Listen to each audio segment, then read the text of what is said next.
Scano Magda, I decided to do a video for your peer review, so here goes. I was very interested in your topic of trauma-informed educators in schools because, in my opinion, if we're speaking directly about Indigenous schools, every Indigenous child has suffered from trauma in the form of residential schools.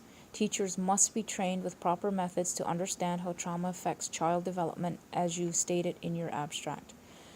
I don't believe teachers fully understand what is meant by trauma or trauma-informed education, so your project is an important one as it exposes the wide spectrum of what trauma can and does look like.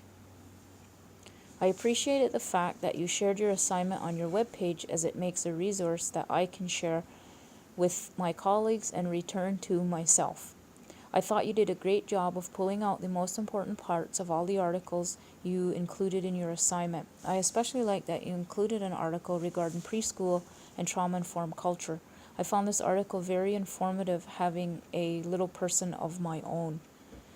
All of your articles were very recent, with the oldest article being from 2013. It shows that you looked for the most relevant research completed at this time for trauma-informed education. The only suggestion I have for your work is to include a statement listing the author's credentials at the beginning of each of your abstracts. I was told this statement will show what authority the authors have to research the subject area of interest. Your recommendations are duly noted and reminded me that I, as a teacher, need to not be one of the negative stressors that prevent my students from enjoying academic success. So thanks for that.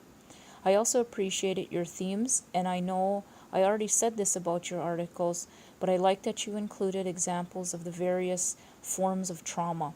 I think there are too many people who think they know what trauma is, but do not realize that trauma can be things like having a family member with mental illness who they live with, or having a family member or a friend that they knew commit suicide. Overall, I thought your project was very well done. Nyawa for sharing your work, and I hope you enjoy your break.